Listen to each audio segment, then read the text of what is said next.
So I'm back here at the in-flight center, this time to attend the graduation of PAL Express batch 105, right? Yeah, okay, yeah. Batch 105. The last PALEX graduation batch we attended was batch 100. So medyo nag-skip because the airline needed the crew right away. So right after their last day of training, they had to fly. So luckily, this batch decided to have some graduation ceremony, and I'm here right now to witness it, and I'm gonna bring it to you right now.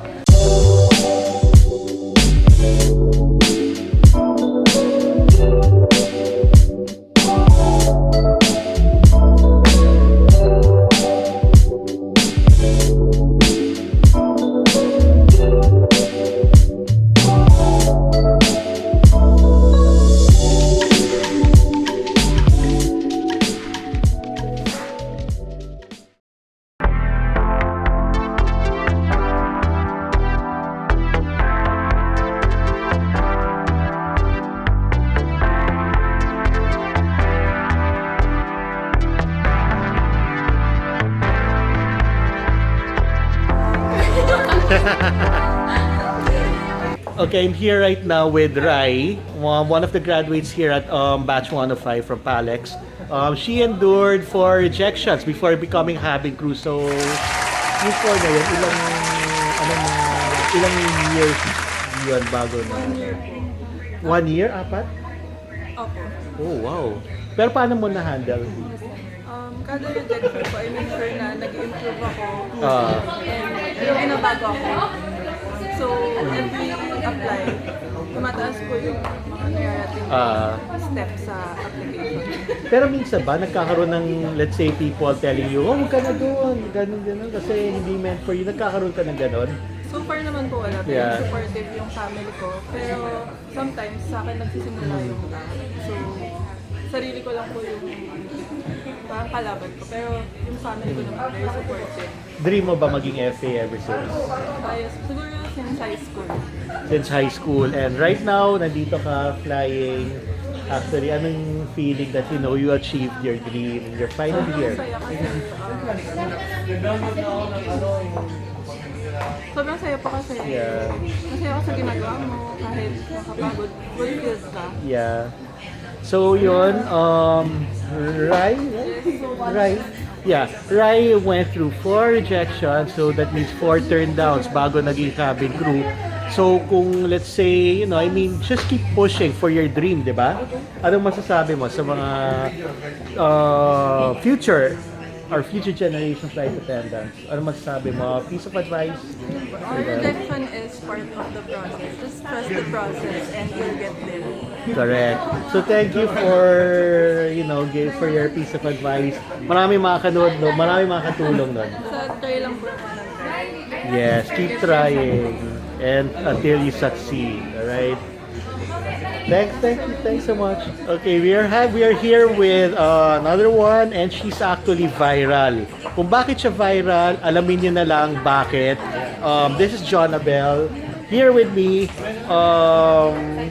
She left the airline for a while and she came back, right? She came back. Bakit ka bumalik naman? Namiss ko po yung flying kasi wala pong job na flying. So, yun po yung nahanap ng partner ko. Yeah. Nag-decide po ako na naman. So, naniniwala ka talaga that you're meant to fly. Yes. Anyway, nice seeing you again, Jonah. Nice seeing you, sir. Yeah, and I'll see you down the aisle. Not ako, down the aisle when you graduate, right? When you graduate, alright? See you there.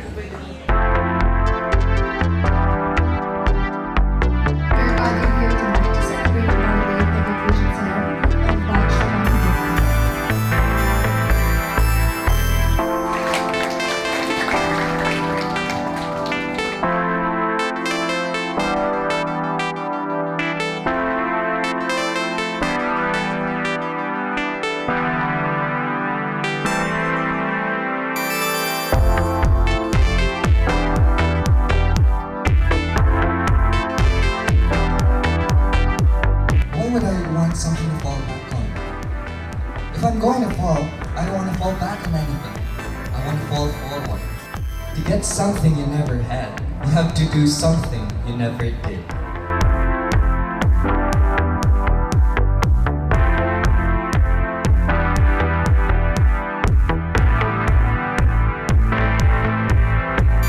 There could be thousands of jobs out there, but flying, it is different. It was a great blessing that this happened to me. I took it as if a new life has been given to me where I could correct all the unwanted things and learn from the past to make me a better person. So, we started the training without any hesitations at all. Nagkikita kong palaban ang lahat.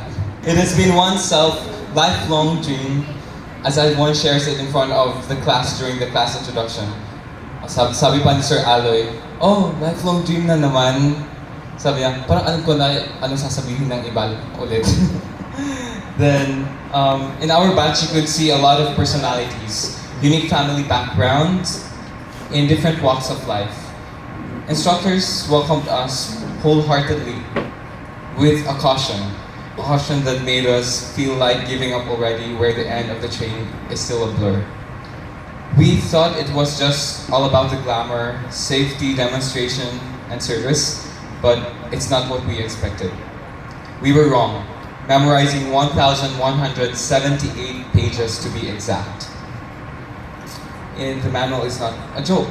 We are trained to be safety professionals and security officers on board. In addition, first aid professional, educator, then psychologists, irate passengers, then chef, name it. So allow us to formally welcome you to Pal Express family. Hashtag 16 strong. Yes.